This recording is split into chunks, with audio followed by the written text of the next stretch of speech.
Prime lens versus kit lens. What should you buy? Stay tuned to find out.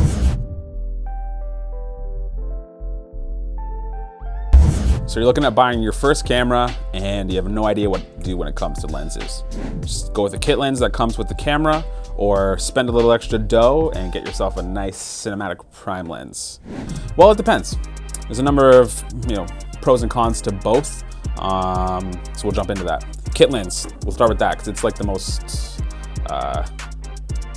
common option you're gonna see people using when they first get started with DSLRs and mirrorless cameras.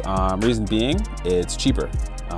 This is included in like a kit price with the camera, because when you're buying a new camera, you have two options. Go for a kit combo that comes with the lens and the camera, or just buy the body on its own and go out and purchase a prime lens or whatever you want to buy in that sense. So the kit lens, image quality is not bad. Definitely sacrificed with this, as it's like a cheaper, lower priced lens. The image quality isn't going to be as good. So one of the downfalls to it. One of the pros is it's a zoom lens. So when it comes to starting out in photography and videography, having a zoom lens is going to make it a little bit easier, just because you got options. You can go wide, you can go tight. You don't have to move too much. So it just really makes it a little easier and a little less thinking. And when you're starting out, less thinking is better, less mistakes, and just allows you to focus on shooting and getting good shots and good framing and good lighting and good sound. So keeps it simple in that sense. So it's not a bad lens, it's not a bad option. It's definitely gonna cost you less and give you more options out of the box. Switching over to a prime lens. So there's two options when it comes to prime lenses. There's prime zoom and then just like a prime fixed focal length.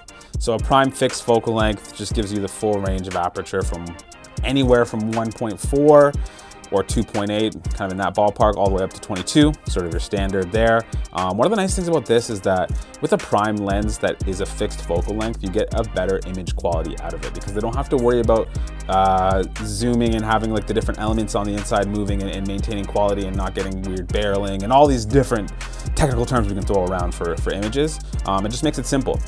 Fixed focal length, fixed image, really clear, high quality cinematic shots with this.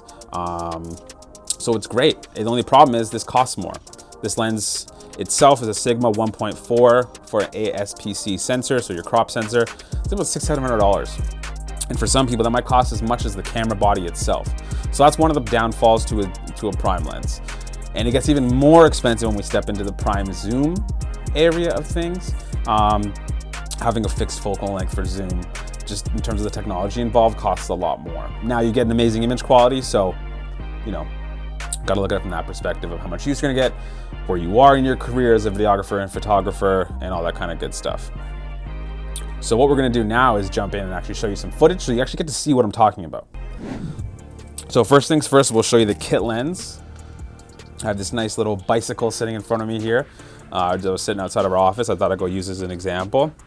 So the kit lens. The nice thing about this is that you don't have to move. Like I said, it's got a zoom option to it. So whatever you want is whatever kind of you get in terms of the range of the zoom there. So I'm shooting at a 30 millimeter in terms of the focal length that I chose to zoom on, just so we have a matching focal length between the prime and the zoom lens. And you can see it's not bad. We don't get the nice bokeh, which is the blurred background. I mean, you know that kind of stuff. We don't get the sharpness and the cinematic aspect that you'll see in the second one with the 1.4, but it's not a bad image. Not a bad image at all. And then jumping over to the 1.4, you can see that we get that nice bokeh. So bokeh is just the out of focus background. Subject is super crisp. You can see the colors are a little bit nicer as well. We get some nicer blues, a little bit of a colder image, which gives us that nice cinematic feel. So you can kind of see the difference there. So at the end of the day, both lenses are gonna work, but in terms of applications, the kit lens is gonna be more your out of the box option. You're not gonna get that cinematic view that you just saw there, but it's great for vlogging, streaming, where the cinematic aspect of the video isn't as important. But when we're stepping into something like a music video or promo reel for a artist or store, it's nice to have that cinematic style with the lens, just because it gives us more in the video and kind of helps us tell a better story. So at the end of the day, best camera is the one that you have and the best lens is the one that you have. But if that's something you're curious about, I always say spend the extra money and go for a prime lens if you can. But if you're using the zoom lens, don't worry. It's still gonna get some great images. Might just have to do a little bit more in the post-production and editing just to give it a little more of a cinematic feel based on how the images look. So if you guys have any questions, feel free to drop them in the comments below. I love answering them in terms of what lenses should I buy, any recommendations. We're here to help you with that.